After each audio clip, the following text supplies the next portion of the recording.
উইকেন্ডে ঘোরার জন্য জিন্দা পার্ক আমার কাছে সবসময় বেস্ট লাগে। আর খুব কম মানুষই আছে যারা মনে হয় এখনো জিন্দা পার্ক চিনে না। এন্ড আমার বাসার পাশে হওয়ার জন্য তো আমার প্রায়ই যাওয়া হয় এখানে। জিন্দা পার্ক নিয়ে আমি অনেক ভিডিও করেছি, আমার পেজে অনেক ভিডিও আছে। তো আজকে আমি জিন্দা পার্কের খাবারের রিভিউ শেয়ার করব। ফ্রাইডেতে জিন্দা পার্কে এমনিতে অনেক বেশি রাশ থাকে। আমরা সকালে গিয়েছি জিন্দা পার্কে, ঘোরাঘুরি করে দুপুরে যখন লাঞ্চ করতে যাই আমরা একটাও সিট খালি পাইনি। এটা তো রেস্টুরেন্টের থেকে বিয়ে বাড়ি বেশি মনে হচ্ছিল, কারণ সিট নেওয়ার জন্য মানুষ পিছনে দাঁড়িয়েছিল চেয়ার ধরে। তো আমরা এরকম একটা সিট বুক করে রেখেছিলাম, তারপরে গিয়ে আমাদের সাথে আবার দুইজন শেয়ার করে বসেছিল, যেহেতু তারা সিট পাচ্ছিল না একদম। আমরা তাদের খাবার অর্ডার করে দিই। এখানে একদম সবকিছু বিয়ে বাড়ির স্টাইলে রান্না করা। আমরা নিয়েছিলাম তাদের মেনু থেকে B&C, যেটা ছিল মানে একটাতে ছিল ভাত ভর্তা ডাল গরুর রেজালা, আর আরেকটাতে ছিল ভাত অথবা পোলাওয়ের সাথে রোস্ট ডিম সালাদ, দেন সাথে থাকবে একটা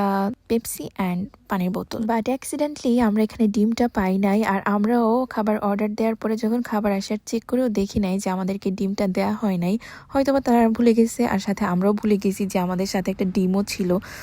সো যাই হোক, আমরা ডিম ছাড়াই খেয়েছি, আমাদের তো মনেই ছিল না। অনেস্টলি যখন আমি এডিট করতে বসি তখন গিয়ে আমার মনে পড়ে আরে আমাদের প্যাকেজের সাথে তো একটা ডিমও ছিল। সো যাই হোক, এখন খাবারের টেস্টের কথায় আসি। আপনারা এখানে খেয়ে একদম বিয়ে বাড়ির একটা ফিল পাবেন।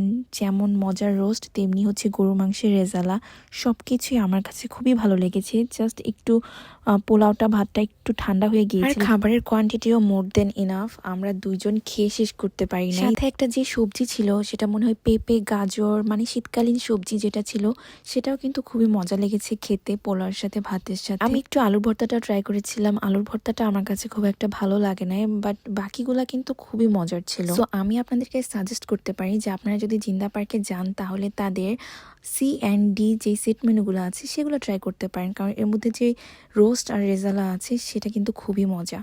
আমার কাছে কিন্তু অনেক ভালো লেগেছে। সাথে কিন্তু ডালও ছিল, আমি লাস্টের দিকে একটু ডাল নিয়েছিলাম, ডালটা নর্মাল। দেন আমি এই পেপসিটা খেলাম, তারপর চলে আসলাম বাসায়। So thanks for watching, tata.